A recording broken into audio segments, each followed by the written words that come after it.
mole, but it is better to learn wisdom late than never to learn it at all. In town, the earliest risers were just beginning to look sleepily from their windows as we drove through the streets of the Surrey side. Passing down the Waterloo Bridge Road, we crossed over the river, and dashing up Wellington Street, wheeled sharply to the right and found ourselves in Bow Street. Sherlock Holmes was well known to the force, and the two constables at the door saluted him. One of them held the horse's head, while the other led us in. "Who is on duty?" asked Holmes. "Inspector Bradstreet, sir." "Ah, Bradstreet, how are you?" A tall, stout official had come down the stone-flagged passage in a peaked cap and frogged jacket. "I wish to have a quiet word with you, Bradstreet." "Certainly, Mr. Holmes. Step into my room here." It was a small office-like room, with a huge ledger upon the table, and a telephone projecting from the wall. The inspector sat down at his desk. "What can I do for you, Mr. Holmes?" "I called about that beggarman, Boone, the one who was charged with being concerned in the disappearance of Mr. Neville St. Clair, of Lee." "Yes, he was brought up and remanded for further inquiries." "So I heard. You have him here?" "In the cells." "Is he quiet?" "Oh, he gives no trouble. But he is a dirty scoundrel." "Dirty?" "Yes, it is all we can do to make him wash his hands, and his face is as black as a tinker's. Well, when once his case has been settled, he will have a regular prison bath, and I think, if you saw him, you would agree with me that he needed it." "I should like to see him very much." "Would you? That is easily done. Come this way. You can leave your bag." "No, I think that I'll take it." "Very good. Come this way, if you please." He led us down a passage, opened a barred door, passed down a winding stair, and brought us to a whitewashed corridor with a line of doors on each side. "The third on the right is his," said the inspector. "Here it is." He quietly shot back a panel in the upper part of the door and glanced through. "He is asleep," said he. "You can see him very well." We both put our eyes to the grating. The prisoner lay with his face towards us in a very deep sleep, breathing slowly and heavily. He was a middle-sized man, coarsely clad as became his calling, with a coloured shirt protruding through the rent in his tattered coat. He was, as the inspector had said, extremely dirty, but the grime which covered his face could not conceal its repulsive ugliness. A broad wheal from an old scar ran right across it from eye to chin, and by its contraction had turned up one side of the upper lip, so that 3 teeth were exposed in a perpetual snarl. A shock of very bright red hair grew low over his eyes and forehead. "He's a beauty, isn't he?" said the inspector. "He certainly needs a wash," remarked Holmes. "I had an idea that he might, and I took the liberty of bringing the tools with me." He opened the Gladstone bag as he spoke, and took out, to my astonishment, a very large bath sponge. "Ha! You are a funny one," chuckled the inspector. "Now, if you will have the great goodness to open that door very quietly, we will soon make him cut a much more respectable figure."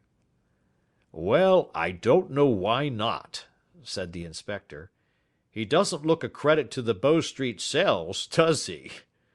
He slipped his key into the lock, and we all very quietly entered the cell.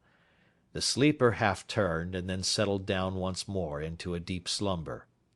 Holmes stooped to the water jug, moistened his sponge, and then rubbed it twice vigorously across and down the prisoner's face. "Let me introduce you," he shouted, "to Mr. Neville St. Clair, of Lee, in the county of Kent."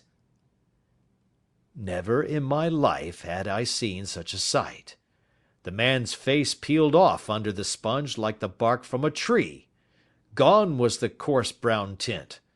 Gone, too, was the horrid scar which had seamed it across, and the twisted lip which had given the repulsive sneer to the face. A twitch brought away the tangled red hair, and there, sitting up in his bed, was a pale, sad-faced, refined-looking man, black-haired and smooth-skinned, rubbing his eyes and staring about him with sleepy bewilderment. Then suddenly realizing the exposure, he broke into a scream and threw himself down with his face to the pillow. "Good heavens!" cried the inspector. "It is indeed the missing man. I know him from the photograph." The prisoner turned with the reckless air of a man who abandons himself to his destiny. "Be it so," said he. "And pray what am I charged with?" "With making away with Mr. Neville St. Oh, come, you can't be charged with that unless they make a case of attempted suicide of it," said the inspector with a grin. "Well, I've been 27 years in the force, but this takes the cake." "If I am Mr. Neville St. Clair, then it is obvious that no crime has been committed, and that therefore I am illegally detained." "No crime, but a very great error has been committed," said Holmes. "You would have done better to have trusted your wife." "It was not the wife, it was the children," groaned the prisoner. "God help me, I would not have them ashamed of their father. My God, what an exposure! What can I do?" Sherlock Holmes sat down beside him on the couch, and patted him kindly on the shoulder. "If you leave it to a court of law to clear the matter up," said he, "of course you can hardly avoid publicity.